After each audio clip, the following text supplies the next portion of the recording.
Good morning students, welcome to class 6 subject GK.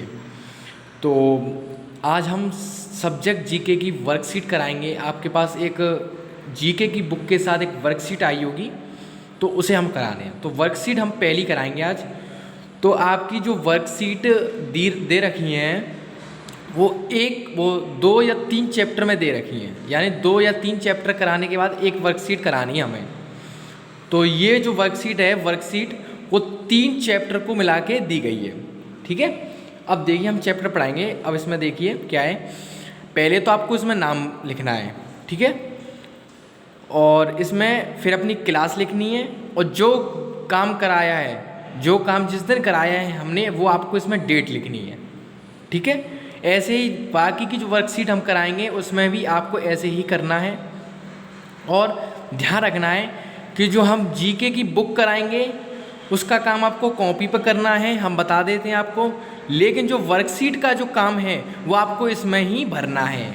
अपनी जो worksheet आप बुक के साथ आई है उसमें ही भरना है। ठीक है, अब हम चैप्टर कराते हैं। देखिए वर्कशीट कराते हैं पहली।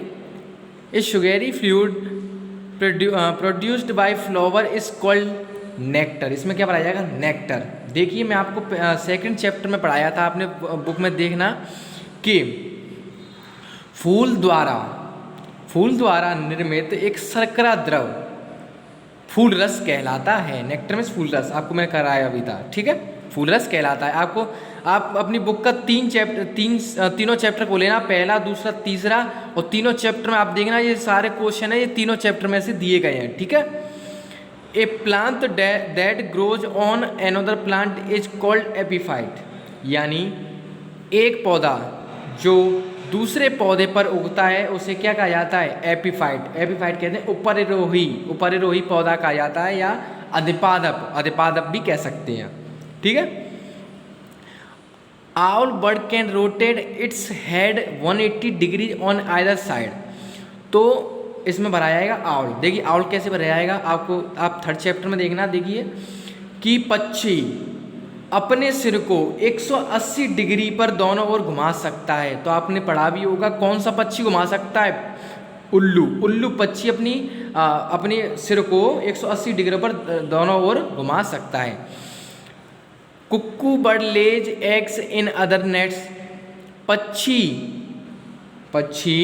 अन्य पक्षियों के घोंसलों में अंडे देता है। कौन सा पक्षी? कुक्कू, कोयल जो पक्षी है वो दूसरे पक्षियों के घोंसलों में अंडे देता है। ये आपको मैंने कराया भी था। तो इसमें क्या भराया जाएगा? कुक्कू, कोयल। Magpie bird is famous for stealing the glittering object. यानी जो मैगपाई पक्षी है वो चमकदार वस्तुओं को चुराने के लिए प्रसिद्ध है। तो आपको मैंने बताया था मैगपाई पक्षी के बारे में कि जो चमकदार वस्तुओं को चुराता है, तो इसमें मैगपाई भरा जाएगा।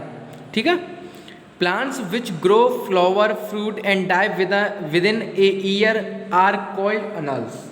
यानी जो पौधे बढ़ते हैं, फूल बनते हैं, फल बनते हैं, और एक वर्ष के भीतर मर जाते हैं, उन्हें क्या कहा जाता है? एनल्स। यानी एक वर्षीय पौधा, ऋतु का पौधा, ये आपके सेकंड चैप्टर में दे रखा है। एक वर्षीय पौधा या ऋतु का पौधा कहा जाता है। The process of transfer of pollen grains from stamen to pistil is called pollination. यानी the process of transfer of pollen grains from stamen to pistil is called. तो परागण का पुंकेश्वर से जायांग तक स्थानांतरण की प्रक्रिया को क्या कहते हैं? पॉलिनेशन, परागण कहते हैं। क्या कहते हैं? परागण। The male of peacock bird is famous for its dance in front of its hen. ये भी आपके थर्ड चैप्टर में दे रखा है। जो इसमें क्या बनाया जाएगा?